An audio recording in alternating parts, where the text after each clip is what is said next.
What's up, everybody? Happy Thursday evening. I hope you're all doing well. It's also happy fall camp evening, y'all. We got football. We got a lot to talk about, and we also got some sigh of relief to talk about as well. But before we do, please do what y'all do. Please like and subscribe. Please do that, y'all. If you haven't, listen, for y'all who watch this show every other night or every night, you have not subscribed, why not? Click that button, man. Stop tripping. You know you want to subscribe. Go ahead and do that, please. But also, the countdown is coming to a close. Fall camp is here, right? But we got 30 Greg Bellisari days. I wonder how many of y'all hit the Greg Bellisari. Had a brother who played quarterback here named Steve Bellisari. This is in the Cooper. This is the 90s. And Greg Bellisari is actually, I think he's a orthopedic surgeon or he's in Columbus as a doctor. So I looked him up, man. He's doing this thing. What's good, Greg? If I need, orthopedic stuff, I'm gonna holler at you.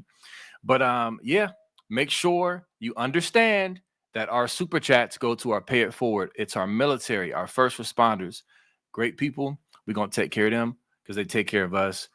Y'all know the drill. Nevada, what's up, man? Well, I mean, Greg Bellisari. I got a great Steve Bellisari story though. I got a Ooh, great. I'm going to go out in the Wayback Machine for the Steve Bellisari. Um, as you guys may or may not be aware, was pretty close with Andy Geiger, the former athletic director, and got invited to a practice. This is back when practice you could just walk into practice with like a Subway sandwich and sit down and eat and got to check it out. And he's like, "You got to see this quarterback we got. This guy's running the scout team." He's left-handed. He's the next Steve Young. And I went and saw him. And I'm telling you, Belisari, he had his moments, man. I'm telling you, that guy, that guy was probably the most up and down quarterback because his highs were yeah, super high end, yeah, and then he his low, flashed.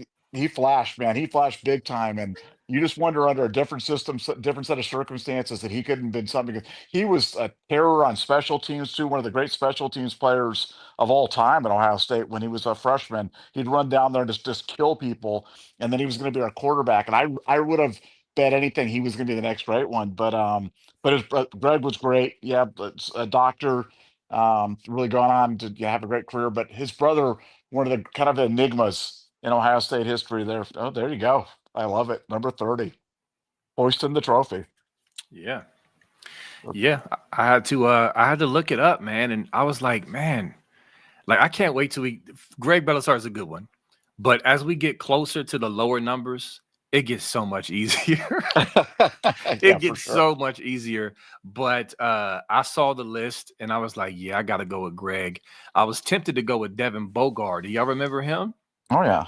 He was a slept on, nice little hitter. Wasn't a big star here, but he was solid. But yeah, Greg, I had to go with Greg. And yes, man, the Belisari brothers bring back a lot of memories for me. And yeah, Steve, he definitely flashed, man. He Oh, now, flashed. now hold on.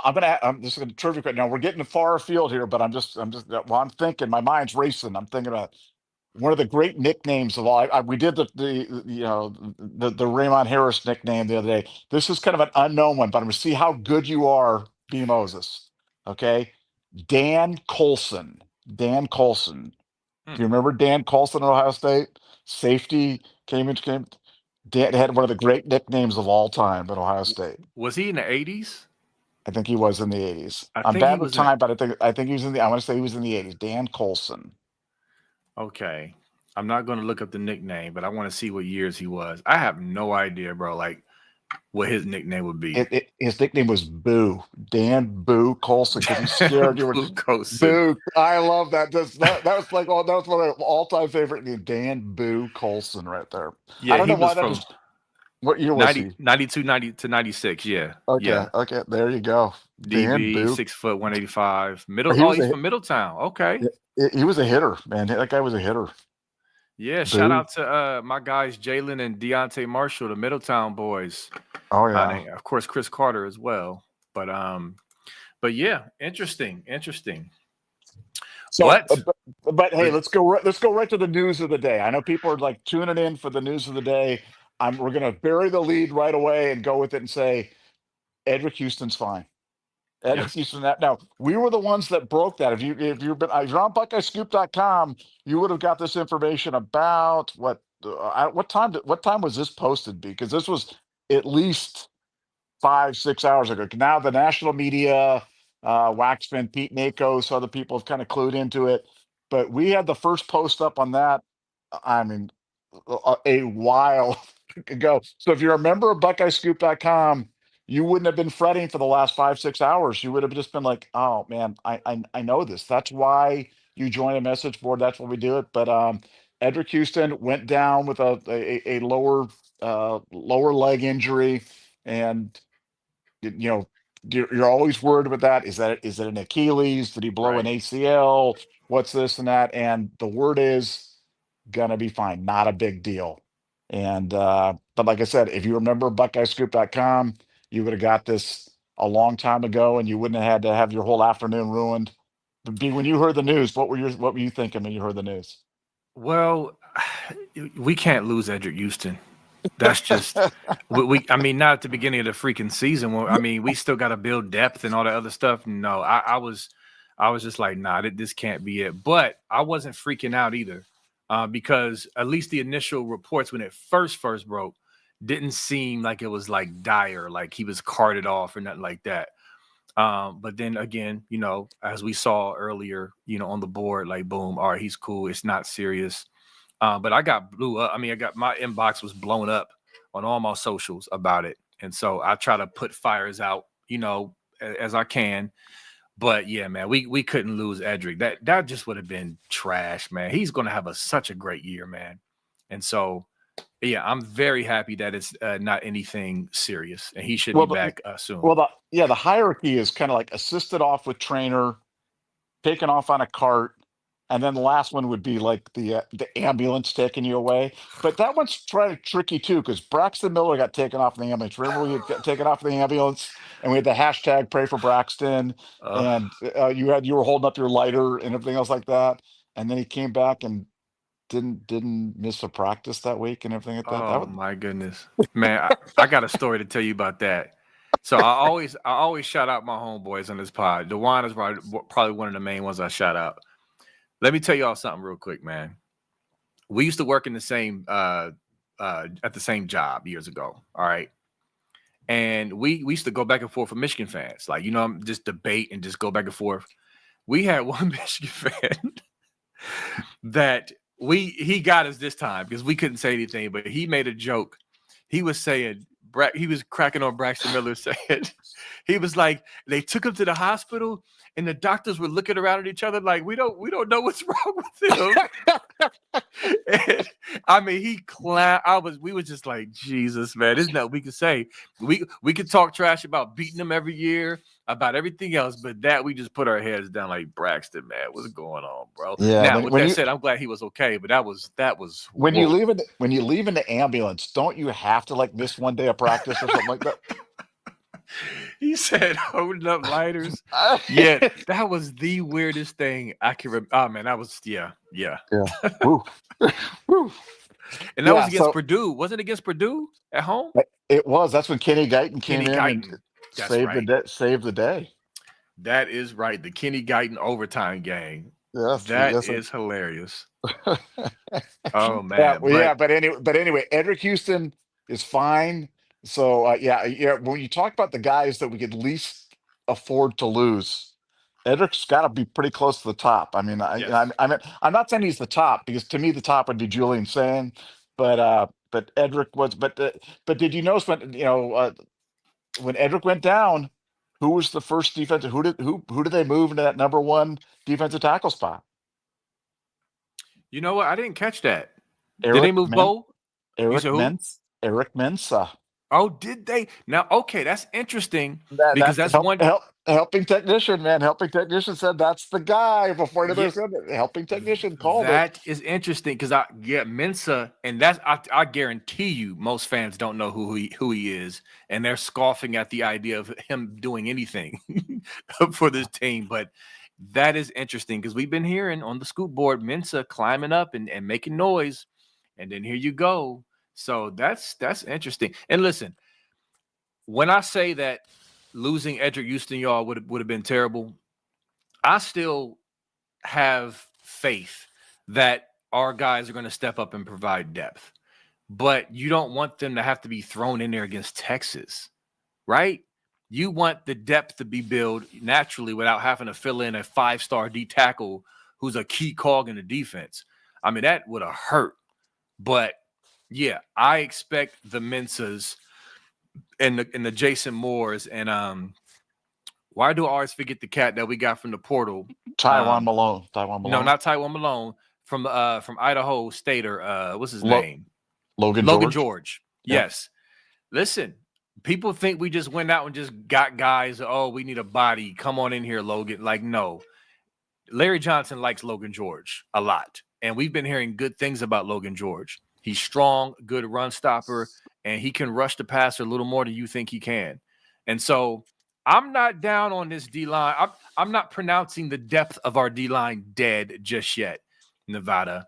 But I'm glad Eddrick is fine and he'll bounce back soon. That's definitely dodged a bullet with that. But sheesh, man. Well, let's get into the guys. Let's start on the defensive line because we're talking about. I mean, Caden McDonald, monster. K-Mac is absolutely going to be a household name by the end of the year. I mean, I'm going to say it right now. We're going to be lucky to hold on to him this year. He's so good. He could be a potential early entrant, and that's not something that I take lightly for a guy that's a first-time starter. But he's different, man. This guy's built differently. He's one of those big belly kids from down there in the South that I don't know how we got him up here to Ohio State, but I'm sure glad we got him because he is going to be an absolute rock star on the defense. Bo Atkinson is everything we thought that he was. Kenyatta Jackson, you've been hearing a lot of good things about Kenyatta Jackson in the offseason as well, living up to the hype today. So I agree with you. I think the defensive line, augmented by that stand-up linebacker position where, and the linebackers look like they're, talk about a position that we've upgraded. The two positions that we've upgraded the biggest, in my opinion, are linebacker and tight end, because both those positions were, getting a little sketch right there. And Keenan Bailey was getting some garbage from me. I was on Keenan Bailey's thing because I want to give credit when it's due. He's turned that position into a position of strength. Getting Max Clare was, if you guys aren't familiar with Max Clare, you better get yourself familiar with him. This is a guy who caught 51 passes last year for Purdue when the next biggest wide receiver or the next biggest receiver on the team caught 25. That's on Purdue. So in other words, he was the number one option on Purdue and still caught 51 balls. And now he's coming to an Ohio State team where you've got, some JJ Smith, you might have heard of him, and Carnell Tate, and your Mylan Graham, Brandon Ennis. You've got other guys they've got to pay attention to. So, he's going to feast. He is absolutely going to feast. And the linebacker room, I mean, Arvell Reese looks like he's stripped, chiseled out of granite, and Sonny Styles gets on the all physique team, and I mean, Riley Pettijohn, Peyton Pierce. I mean, they just got so many dudes there now. It's scary. Young for sure, untested for sure, but oh so talented, man. Yeah. So many guys all the way around the thing, and I'm just excited to see what this defense can do. Definitely. And don't sleep. Two things. I'm so happy that this team is being slept on, Nevada. Like I watch the national media. I see the other fan sites. I see the predictions and the preseason banter. And only a few are saying, hey, watch out for Ohio State. But most are Texas, Penn State, other teams. And specifically with this D-line and what Matt Patricia is going to do with his scheme and how he's going to, how can I put it? He's going to deploy some of our guys like C.J. Hicks, Arvell Reese, Sonny Styles. What we're going to do, I think the fear over our depth or lack thereof of the line is a little exaggerated because, again, remember, y'all, Bo Atkinson is going to slide down to the 3 technique occasionally. He's going to slide down a D tackle in certain sets, and he's very capable of holding, not just holding up, but making plays. And so when you got that happening, yeah, sure, he's a DN, but we'll be able to mix and match, move guys down, rotate, bring in, guys off the edge, stand up linebackers. There's going to be all types of pre-snap eye candy from Matty P. That's going to, it's like, where are they coming from? Who's coming? And the fact that Arvell Reese, Hicks, and even Sonny Styles are really, really good at getting to the quarterback, that is a menace. I mean, to me, I'm more excited. I'll summarize it this, Nevada. I'll kind of bring it home and summarize it this way. I'm more excited about that and the potential of what Matty P can do defensively, schematically, to still stick with the 4-2-5 principle, like Ryan Day said, but bring flavor and nuance and different multiple looks to it. I'm more excited about that potential than I am the concern or fear of lack of depth, if that makes sense. I'm not saying there's not a concern about lack of depth, but because of what Matty P is going to do with the talent we have, I don't think that's going to be an issue. And that's just how I feel. Oh, I think you're spot on. I feel exactly the same way. I think it's been a concern that's been overblown this year. But I want to ask you a question. While we're talking about the lines, talk about the big guys. I'm going to give you what I believe is the biggest disconnect between the national media coverage, the other people, and the perception of this team. I just saw a thing, and again, I know I should never do this, but it was like on clutch points or whatever. I don't even know. And they're ranking the top offensive lines in the Big Ten, not the country, in the Big Ten. And they don't even have Ohio State listed in the top 5 in the Big Crazy. Ten. I mean, I think this could end up being the best offensive line in the country. Yes. And they don't have us listed as the top 5 in the Big Ten. They have Michigan's line listed over this line. What am I missing? Do people forget that we're returning 4 starters from the team that won the national championship last year? What am I missing? And Ethan Owanawa is an absolute monster out there at the left tackle. I mean, he's like Godzilla out there at left tackle. What am I missing? Because there's got to be something that I'm missing. Do you remember who was the publication? Do you remember? I think it was Clutch Points or something like that. It came up on my feed, and I'm reading this stuff, and I was just like, holy guacamole. I don't even but that's been a constant, man. When you look at like the top 10 line, any top offensive line list, Ohio State is nowhere to be seen. And I'm looking at it like, this is one of the deepest lines we've ever had, one of the most talented lines one of the most versatile lines we've ever had. And I don't understand the disconnect and the amount of disrespect a line can get from a team that won the national championship last year, a lot on the strength of the offensive line last year. I mean, it wasn't like the offensive line was a weak point last year. The offensive line, did work. So what am I missing? Yeah, I honestly think, and on our little bold predictions, I said they're going to win the Joe Moore Award. So how I feel about this O-line. But again, that just plays to what I'm saying. We're just slept on. Like people are trying to deny it, but it's true. We are going into this season with a true underdog mentality. We're being seriously doubted. But with that particular publication, it just had to be one of those publications that's just putting out articles for clicks. You clearly couldn't have done any homework. They probably just say, "Oh, they lost Donovan Jackson. They lost some players, and they didn't look at the roster. They don't know who's coming back, and they just put the article out there." Makes no sense at all. This O-line, in my opinion, has the potential to be even better than last year's. So I don't know, Nevada. Whatever. Yeah, it's weird. I mean, I find that just so weird. But hey, now back to the good news. We got to see some football today. Both Julian Sand and Lincoln look great. James Peoples looks absolutely I mean, that dude. Yes. I mean, I can't say enough good things about James Peoples. He's just a classic Ohio State running back that's going to do great things. Doesn't have the top. He's more Quinshawn than he is Travion. He doesn't have the top, and nobody had the top end speed that Travion had. I mean, Travion's top end was elite. Like nobody ever caught that guy from behind. But but James is going to be super productive in this offense. Defensively, you've got such a battle going on at safety right now. Yeah. You've got Jermaine Matthews and Iggy. You've got Hartford and McLean.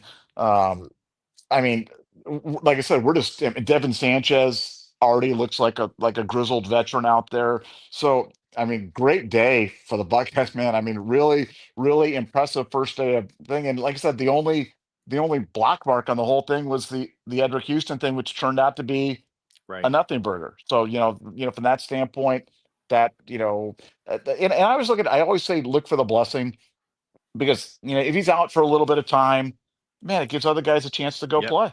Exactly. And we need depth, and that's how you have it. Somebody steps aside, and other guys get up there and they can play, and they earn their stripes, and learn the reps, and get to go with the ones. And so I think there's some good that can come out of it, and good thing with Eddrick, we're not facing anything structural, we're not facing anything that's going to be a lingering thing, and he should be back shortly. So hey, just great first day of practice, a lot of stuff to be excited about. And this team's kind of adopted this idea that they haven't, they went to the Ryan Day before the season, and they're like, look, we want you to take down the stuff about national champions and this and that, because we didn't do any of that. You know what I'm saying? Like, this is a different team. That was 2024, and we celebrate them and we recognize them, but that's not who we are. We haven't earned any of that. We're just Yeah. starting over. We're starting at the bottom of the hill, and that's the mentality they've got. They've got a very blue collar, lunchbox mentality of,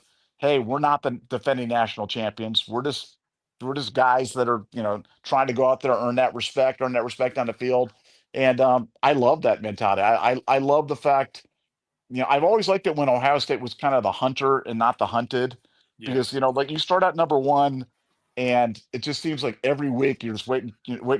How many teams have ever run it from number one all the way through? Like, I Not can't many. remember. Not many. Certainly not. I don't think Ohio State's ever done it. Like, I mean, has Ohio State ever Ma- started preseason number one and ran it all the way? I think Miami in 2000 or 2001, the year before we beat them, I thought that was a one all the way Oh, through. okay. But that was Maybe. a truly epic, great Yeah. team. Yeah, Yeah, that it was team was just, crazy. it's just so hard to do, and Yeah. now, and again, and that Miami team didn't have to play a 14 playoff either. You know what I'm saying? They didn't have, Exactly. so the just the road's so tough. I like starting a little bit there, and we're starting. I'm not saying middle of the pack, but we're not up there. So much so people are doubting it. People are doubting Julian Sane. People are doubting this defense. People are doubting Matt Patricia. Brian Hartline for sure.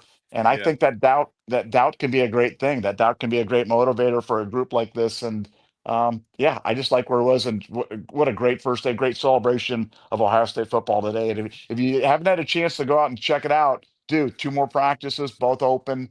Take the opportunity to do it, because you really get to see this athleticism up close and personal. It's really something to see. Yeah, they also have a lot more for the fans. It's set up for more fan friendly type of stuff. If you want to get autographs and high five the players, and it's really dope now. So I would definitely encourage that as well. But yeah, we're here. We're finally here, y'all. I told y'all we're going to blink and it's going to be fall camp, and then we're going to blink and it's going to be game week for Texas. It's crazy. So we just got to stay praying that no major injuries, dodge the bullet, no injuries, and allow these guys to really flourish and build depth, like you said. Now, hopefully, Eddrick can get back in there. I would say maybe at least a couple weeks before game day, just to kind of get in there and get reps. But yeah, the Mensahs and the Jason Moores and the other guys can get in there and really make some hay, man. Um, but you mentioned that safety competition. I'm very, very curious about that competition to see who emerges, because I know you're high on Hartford, right? Aren't you high over him on McLean or no? I no, I think gun to my head, I think it's going to be Hartford, but McLean is a dude. Yeah, he McLean is. is a he's He a is. dude, and I don't think they can go wrong with either one of this. So I'm leaning towards Hartford only because I just think Hartford's a start. It's hard for me to believe that we kept all these guys. That we, Yeah.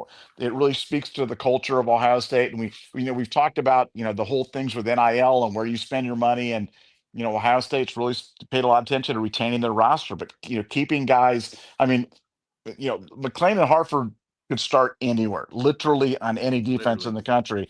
And the fact that they're going to duke it out at Ohio State and play off each other in terms of doing that, advantage us. The fact that Jermaine Matthews, Matthews could have gone and go get a bag somebody, because that guy was on the field. We talk about guys on the field a lot. That guy was on the field a lot. Yeah. Lorenzo Styles Jr.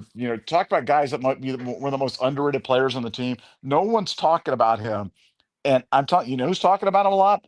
The Ohio State defensive staff. They Yeah. love this guy. They love this guy. I mean, he's like real. I mean, like way more than I thought. Like I always thought he was a good player. I thought he was a nice addition. I thought it was a good thing that we got. When he came in the transfer portal, he wasn't even on scholarship. They Right. did one of those NIL jobbers with him and stuff like that. Brought him on over, and he's a player. I mean, I don't I think he's clearly the nickelback, Yeah. and I think he's going to be a guy that's going to be on the field all the time. And he was, we talked about him and Caden McDonald being the guys that were, they were like Forrest Gump last year in terms of like every time you looked out there, they were on the field in big situations. And you didn't Yeah. realize you're like, wow, I didn't realize that guy was on the field again.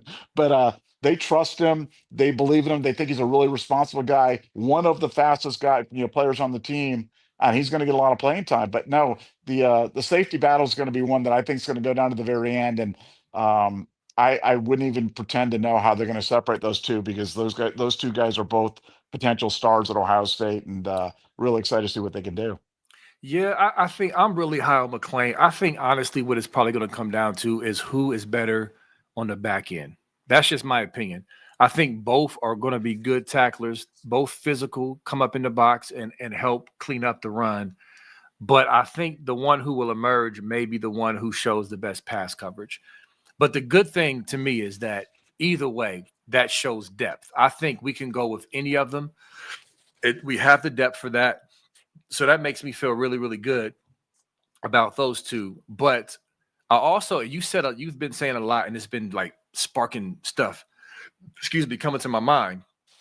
But you brought up Max Clare. And so I don't know if did you see the one-handed catch he had in practice today? I did not see that. Okay.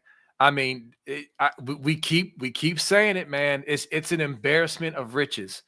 This dude can not only not only was he the number one receiver on his team. And by the way, remember Lathan Ransom went to the coaches and said, "Hey, go get him." Lathan Ransom, okay? Don't forget that. But not only is he capable of being the number one target on the team, he can block too. He can block. He can do the dirty work. He is a really good overall tight end. And so someone in the chat mentioned how it's going to be Sayan's best friend or Keen Hose or whoever, whoever. Sayan's going to start, in our opinion, but I think Lincoln's going to play, and more than what y'all think. But anyway, Claire is going to really, really open things up for this offense, because especially against Texas, Sark is in that defense. They're going to scheme up Jeremiah Smith. They're going to try to build off of what they did last year. Now, part of that was our fault, in my opinion. We shot ourselves in the foot way too much in that game. To me, that could have been another blowout early. We made some mistakes. Trey Henderson had a non-Trey Henderson moment. The rest is history. We won the game. But the point is, they did a good job on Jeremiah Smith in their zone and, rolling guys over to him, bracketing him. Now, obviously, we need to come up with a scheme to prevent that, to get him loose. But they're going to try to take away our receivers. And Max Clare is going. You can't take away everybody. And Max Clare is going to absolutely eat. And so, just saying, I won't be surprised if that boy got two tutties and 75 yards or something like that against Texas, for real. I mean, he's that guy. I mean, he's Brock Bowers, he's Colson Loveland. I mean, he's the prototypical tight end that you want in 2025. And I don't think we've had a guy with his skill set maybe ever. I mean, again, we talked about going back to Ricky Dudley or something like that, but I mean, Max is, he's faster than Dudley was. And he's just a guy that just creates all sorts of matchup problems. And for a young quarterback, that's what you want. You want to have a guy that's dependable and you know, but this goes back to one of my favorite things about the ratings. 3-star kid out of Ohio. If Yeah. we'd have recruited him when he was coming out of high school, and how many people would have been lining up, calling him a future All-American when we signed him? They'd have been like, Yeah. what are we doing? You know what I'm saying? So, Great you point. know, you just you never know. I mean, this guy has some. I think the only thing that's going to keep Max Clare from being a first team All-American at Ohio State is potentially lack of targets. You know what I'm saying? It's not going to be ability, athleticism, block, being a well-rounded player. It's just going to be that we've just got so many other mouths to feed. But Yeah. I think he's going to be a guy. I think our Ohio State offense. I'm not saying we're going to be Max Clare centric, but I think we're going to be more tight end specific than we've ever been in the modern era of watching Ohio State football, because he's such a unique weapon and he just gets open all the time. And it's great when you want to play that Tampa 2, but that Tampa 2 killer is that tight end right down the seam. You know what I'm saying? And we just haven't had that guy that can kind of do that. But Max Clare's that guy. He's that guy that can get open down the middle, and you do that, and you force those teams out of those 2 high safety looks. And we saw that in the spring game. Saying connected with Claire right down the middle for a Yeah. touchdown. We're going to see that a lot this year. We're going to see that early and often, probably to your point, probably as soon as the Texas game. Definitely. And don't sleep. Speaking of tight ends, one more thing on the tight ends. Do not sleep on Cas Merrick. Okay. And this is what I liken it to. 2019, in my opinion, I would say maybe 2018, 2019. I would say, yeah, I would say those years. The 12 personnel that we had was phenomenal. Our tight ends could block and catch. I'll go back to 2014 with Nick Vanette and who was the other? I can't pronounce his last name. Is not Holloman. Hireman. Hireman. Yep. Hireman. 2 great tight ends. Vanette, soft hands. He could block, but Hireman was the bruiser. He could catch, but more of the physical blocking tight end, bruiser. Vanette, more of the pass catching, but still could block. It was a dynamic combination. And I think that that dynamic is going to come back strong this season with the depth that we have. I have not given up on Thurman. I think you know what I saw Thurman do last year in Nevada? He was in the game on goal line packages, Yeah, he knocking was. guys back. Was he That not? Did you? that's facts. Yeah, that happened. Facts. That is huge because that was the knock on him coming in, is he wasn't physical enough. He wasn't consistent blocking. And we saw him go in there and get physical. We know the dude can catch when he's not overthinking it. We know he's a guy who can make plays. But I think our tight end room, I'm not even mentioning Nate Robertson, or is it Nate Roberts? Dave I'm not even Roberts. yeah, I mean, we got a lot of depth at our tight end position that I'm very excited about. And I know some have tried to poo-poo Cas Merrick. No, he's not the greatest receiving tight end, but he doesn't necessarily have to be that. He just needs to be that guy who we can bring 2 tight ends in, get Claire out in the flat or down the seam, or have him help block in a heavy set. And that's his job. And he's going to do a great job at it. So anyway, I'm excited about this tight end room, and they're going to be Sayin's security blankie for sure. Yeah. Well, Cas Merrick, I mean, again, when he got injured last year for a little bit, that was a loss for Ohio State. You know what I'm saying? Yeah. And it's funny because when he transferred, the early reports that I got in Cas Merrick were just a guy. I had heard it. Yeah, he's a jag. Just a guy, nice kid, but I'm not sure what Ohio State was doing in the transfer portal there. And then throughout the season, he became absolutely invaluable Yep. to the Yep. Ohio State offense. Absolutely invaluable. So when he announced he was coming back this year, it turns out, I know that kind of met with kind of, oh, okay, whatever. I was excited. I was excited because I think Cas Merrick is a guy. Um, he's one of those glue guys, one of those unsung heroes Hmm. that can come in there and play, almost kind of a pseudo fullback position for Ohio State.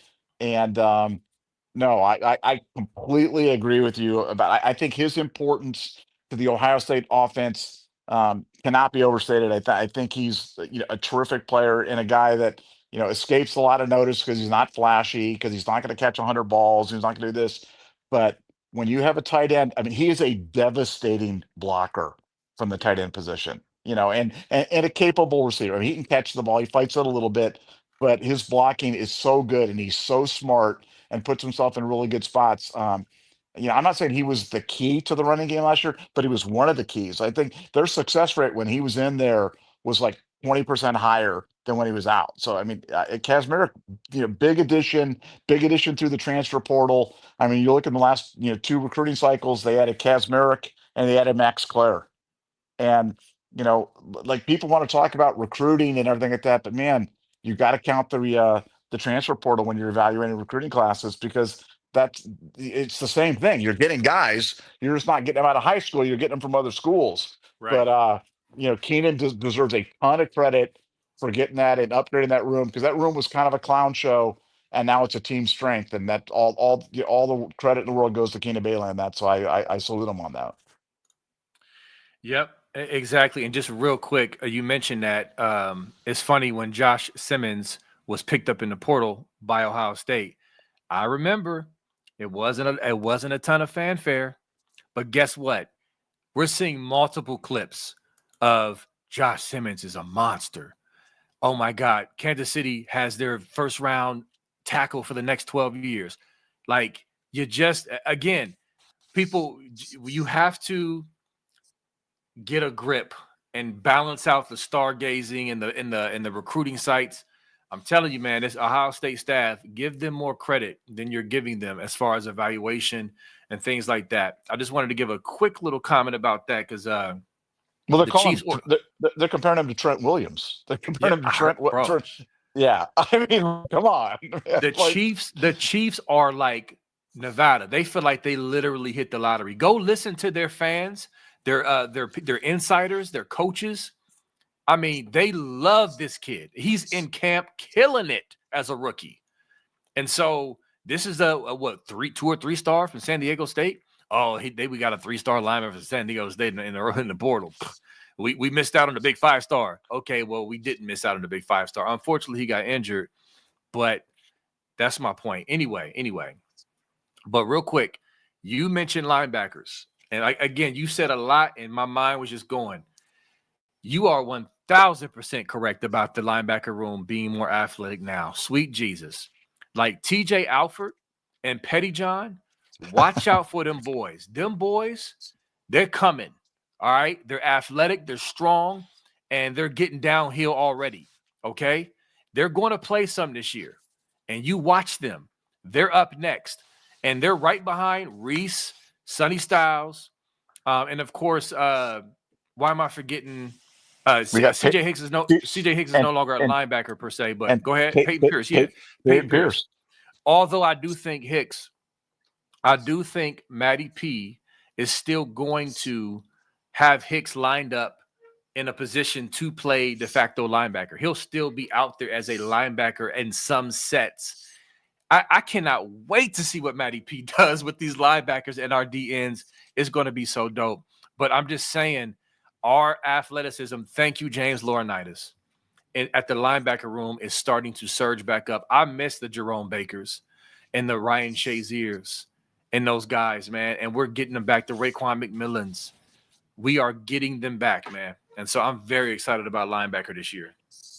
Well, the defense, this has been kind of a, Ryan Day likes to talk about continuity and how the offense is going to look a lot like the offense last year, and a lot of the same running concepts. And Brian's going to have his own thing, but we're going to kind of continue off of that. And defensively, kind of saying the same thing. I'm telling you right now, the defense is going to look different. The defense is much different than it was last year. Much Yeah. different. So, like, expect the offense to look similar, but with different wrinkles, different quarterback, different things. But the concepts will be familiar. Defensively, it's different. So I don't know if that's gotten a lot of wide circulation. We talked about in previous podcasts how the defense was running ahead of the offense pretty substantially during the spring. Um, I think you're going to be surprised when you see the defense line up against Texas, because it's not a defense that I've seen before at Iowa State, and it's certainly not the defense we were running the last 3 years, albeit super successfully. Number one in the defense over the last 2 years. So this isn't about changing because you were bad. This is about changing because you've got a new coordinator, new guys, and you're trying to deploy people in different ways. But the defense is going to look different, no question about it, and that is going to be one of the exciting storylines going into the Texas game.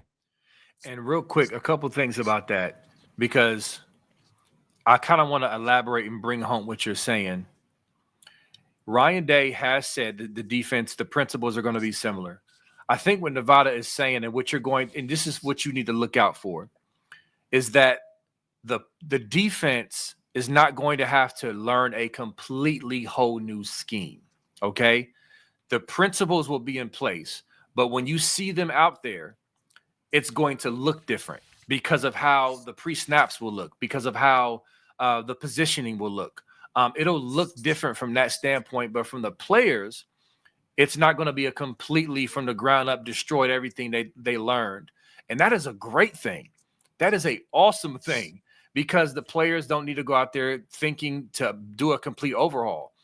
And so, listen, Texas, they got Arch Manning coming in here. They got their guys, and, highly touted Sark is going to be scheming us up all summer. Don't sleep on Matty P. A motivated Matty P, a much maligned Matty P, with a ton of weapons at the shoe at home on a national stage. That dude is going to want to make a point. He's going to want to make a point, and I guarantee you, in his rocket science brain, he is scheming up. He got something to unleash on them boys to really, really frustrate Arch Manning. Because, again, Arch Manning, I think he's a talent. He's a talent, no doubt. He's dangerous with his legs. But he has never started in a game like this in his entire career. So don't forget that, y'all. They got to come to the shoe and play against these monsters with this coordinator and against this defense with Caleb Downs out there and Arvell Reese and Eddrick Houston and McDonald running around. Like, come on, y'all. I'm trying to get y'all, because some of y'all, Nevada, I'm saying this because, yes, Texas is a good team and there's respect for the opponent, but I see too much. I just don't know if people are excited enough for what we got. I know we lost some guys, but we got guys back, man. I know we got new coordinators, but I'm telling you, y'all, we're going to put on a show against Texas. It's going to be a great game, but I think we're going to see some really, really great things from our guys. Well, we're favorites in the game. The way people talk, you wouldn't think we were favored. You wouldn't think so, right? Yeah, we're 2.5-point favorites in the game, and I mean, Arch can certainly move. He's a mobile quarterback, can move around. But man, if you ask for if you ask for what's the biggest strength of this OSU defense, it's our the athleticism on our defense, their ability to run. Like, these guys can move, and I think that negates some of that Arch Manning athleticism, because this is not a big stodgy type of defense where you're going to be able to move them laterally and run away from these guys, because these linebackers will be able to run you down. These defensive linemen will be able to run you down. And so I'm excited to see the matchup. I can't wait. Tomorrow we're into August. Tomorrow we're into August. It gets so real. It gets real. August is upon us. So it's very exciting times. Yeah, I'm definitely fired up. And I still plan on going to the Texas game. I need to figure out my ticket situation now that it's about to be August. I need to get that together. But I'm going to that game. Like, I don't care. People talking about it's going to be super hot at noon. It probably is. But listen, man, I got to go. I got to be in the building for this game, and I will. But yes, we are going to literally blink, because it's a psychological thing. When August comes in, then this is like, whoa. And then it's like August 15th, August 23rd. You know what I'm saying? It's like, oh crap, it's about to be game day. So we've been waiting for this. It's been an eventful offseason with the Michigan stuff. We're going to continue to cover that. That can literally drop any day now, literally. And so, like we said yesterday, we can walk and chew gum. We're going to continue to cover that, and we're going to cover our Buckeyes as we're into fall camp and get ready for Texas. What a glorious thing for content creators and for Buckeye fans. From our standpoint, it's fun to provide facts and present all the receipts for the scum scandal, but then wax eloquently about our Buckeyes. It's a beautiful thing, Nevada, isn't it? Yeah, no, it's like I said, we can do both at the same time. And yeah, I'm ready. I'm ready for our celebratory Michigan show, which should like you said, it could come anytime. But in the meantime, we got Ohio State football practice. So it's this really is the best time of the year. We've got the Hall of Fame game coming up. And Yeah. yeah, August, once you get into August, then it's football season. And so my long, time of having to watch hockey and basketball and baseball and all the soccer and all this other stuff is gone, and now I get to regroup and just start watching football again. So that makes me very happy. Yep, absolutely, man. So we're here, Buckeyes. We're coming off a natty. We're going to continue to celebrate this natty. And guess what? These boys, and it's the last thing I'll say before we slide into super chats. These boys believe they can win back to back. They are about business. Jeremiah Smith has already told you that he hears the doubters. And it's funny, Nevada. People like, ain't nobody doubting you. Listen to the interview. He wasn't talking about himself. He's talking about the team in that interview. They're doubting the team. And that is absolutely correct. It's Penn State, it's Texas, it's other schools. Ohio State, yeah, they got talent. They'll hang around there. Nah. These boys are motivated. It's such a blessing to have a JJ Smith and a Caleb Downs and all the veteran guys we have that are sprinkled in there with some of the new guys. Telling y'all, we're going to be right there in the mix to win another natty. And that is a blessing. We are a blessed fan base, y'all. I'm just trying to remind y'all of what we got, because a lot of us, too many of us, focus on the perceived negative and don't enjoy the moment. I'm a moment enjoyer. And so I'm just trying to impart that to you. You got anything about it before we hop to super chats? I totally agree. It's we're so lucky that we haven't had that dip, and the dip ain't coming this year, and I'm telling you, the dip ain't coming next year. So enjoy it, because nothing's guaranteed, but Ohio State football is about as close to a guarantee as you can find. Exactly. The most consistent program. And even our guy, Justin Spiro, shout out to him for hopping on Impromptu last night, which was a great show.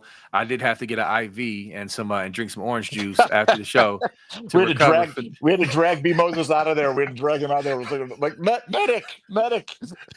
from the 2 hour show. But no, it was great. It was fun. It was phenomenal and all that stuff. So, but even he argues that we're the most consistent program, with Alabama.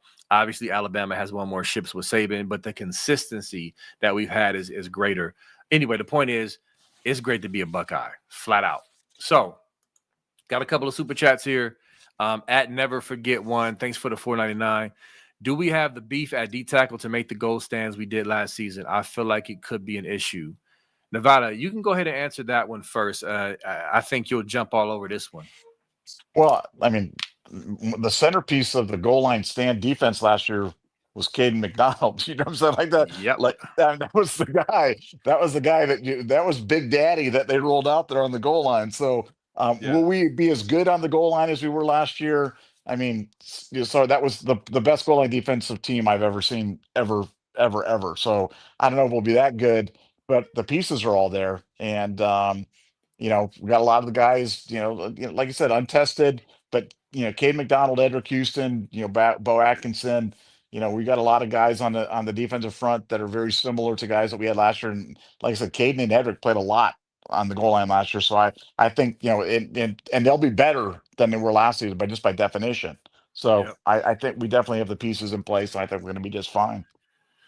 Yep, I agree. You nailed it. Caden McDonald, again, slept on. A lot of fans who aren't as nerdy and obsessed with really like rewatching and analyzing as we are didn't realize how important he was in those goal line stands. Because you think about Tyleek and, obviously he's there, but McDonald was there as well. and he made some plays against Texas before the Scoop and Sawyer. He made plays. Penn State. I mean, like he made plays all season, but just didn't get the praise that some of the other guys got. And he's back as the main guy along with him and Eddrick Houston. And Eddrick Houston did not get pushed around at all. He got better and better and better throughout the year. And of course, I have confidence our guys, our depth guys will come in and handle business as well. So we gonna see though. We coming right out the gate with a strong test. So we gonna see for sure. So another super chat, Kane Simmons, thanks for the 10. Where's Barton? So this is what I would recommend to you. We did a podcast about a month ago that says discussion with Nevada Buck, Funky Buck, and B Moses. Go back and watch that podcast, and that will lay out everything for you. And that is all I will say about that. Nevada, you got anything? Nah, just just trying to day at a time, taking it one day at a time. Prayers for everybody, and Yep. we're just kind of moving along. Yep, that is it for sure. But yeah, man. So great day, lots of updates. I know we're going to get more and more nuggets and inside info as the days go on. We got the QB battles, we got the safety battle. I think those are the two main things we have our eyes on. I know there's some debate about the O-line, that there could possibly be a surprise here and there, but for the most part, it's solidified. So we're just here's what we want. We want no injuries, please, Lord, no injuries. We want guys, our depth guys, to make noise and step up. And we want to hear about that. And then we want to see these battles. I want to see the quarterback battle come to a close at least by within 2 weeks of camp. That's just my preference. And I think, and I'll say this last thing. This is my opinion, everybody, about the QB battle. Because there's much debate about are there really true QB battles? I'm going to say yes and no. And this is what I mean by that. I don't think Ryan Day is full of crap when he says there's a battle per se. Like, for example, when Justin Fields was here, him and Chugginoff, we all knew Justin Fields was going to start, right?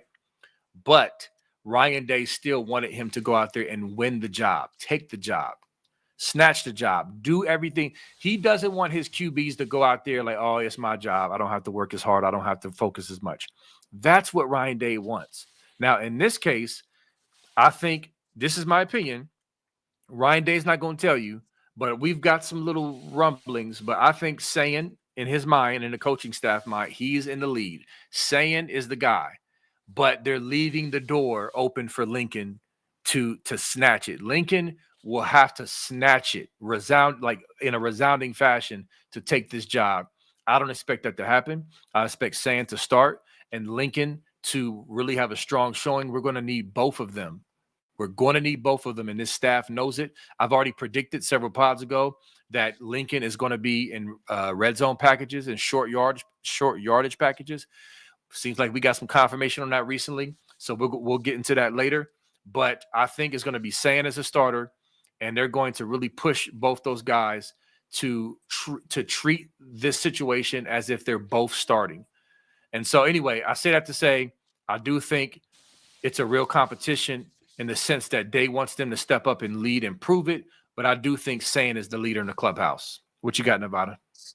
Yeah, I think Ryan Day said the most honest thing he said about it when he said, when the guys start lining up behind the guy in the locker room, that's when it's time to name the guy. And he kind of clearly wants that to happen. He wants, Julian's the guy. He wants the guys to completely buy in. Obviously, JJ Smith kind of foreshadowed that at Big Ten Media Days, talking about him and stuff. They're probably a little bit out of school, but he wants the guys to line up behind. He wants a guy to earn the job, not a guy be given the job. That's exactly right. And I think Julian's going to earn the job. The guy's going to line up behind him, and then you're right. Then you have the Lincoln package where Lincoln's got a specific role that he's got to play on the team, because you need two quarterbacks in a 16-game season to win the championship. It's always been that way. Will always be that way. And I think that's how it'll go down. So we'll see. Yeah, and lastly, I'm laughing at you on the chat. Stilly Matt, why are you laughing at Chugginoff, man? That Chugginoff was that dude, man. Chug. That is funny. Yeah, I mean, listen, we were thin. We were hanging by a thread with Justin Fields could not go down. That would have been a disaster. But also, Nevada, I think you're joking about me predict. You got people in the chat. I never said it was going to be. Somebody else said I said it was going to be Friday. I never gave a day for when the hammer was going to drop. I B don't know where y'all Moses, get that from. B Moses predicted today, man. I don't know. I want to apologize on behalf of B Moses to the chat for his incorrect prediction on the day. No, like we always joke about predicting time. You can't predicting time is a fool's errand. Be on any of this stuff. You know what I'm Yeah. saying? Because it's hard enough just to get it right. So yeah, we don't do the timing business. But if B did that, I apologize to you guys. And B, I don't know I what you were did thinking. not. I don't know where they get this from. Please stop that foolishness. But I think it's you made a comment the other day. You were saying B said it's gonna happen any moment. And they, you know, It guaranteed it. He guaranteed it. and you're B Nevada Moses said, Buck. "I'm Nevada Buck." You're Nevada. You have too much power. You can't just say stuff. I need to use my You're power for good instead of evil like this. You know? you're Nevada Buck, man. Like, come on, Oh dog. yeah, yeah. I'm sorry. Okay, well, okay. All So right. B did not predict. I'm going to go on record saying B Moses did not. He predicted it was for tomorrow. He said tomorrow it's going to happen. Oh man. Now watch it happen tomorrow. Now Oh, if circle it back like does, then see. we can. No, but that's funny. Mark Bundy, what's up, brother? Thanks for being Scoop Ultra member. Thanks for the 199. Blink twice in Texas will be in town. OH, Nevada? Yes, they will. Cannot wait. Yeah, man. I'm excited, bro. I'm excited. I can't wait. It's yeah, we're just gonna only get more and more great nuggets and news. And again, the scum scandal will drop any day. So it's just a lot going on, a lot to look forward to. And so we're excited. And we're very happy that you are here with us again today to celebrate and talk football, Buckeye football with us as well. Any last words, Nevada, before we hop off? No, just Scoop had it first. Eddrick Houston, he's okay. Rest easy tonight. Put your head on the pillow, knowing that Big Daddy Eddrick is fine. And a great, a very successful first day of fall camp for Ohio State football. Yes. Yes, and many, many more. All right, guys, we will talk to y'all next time. Appreciate you and go Bucks. Peace.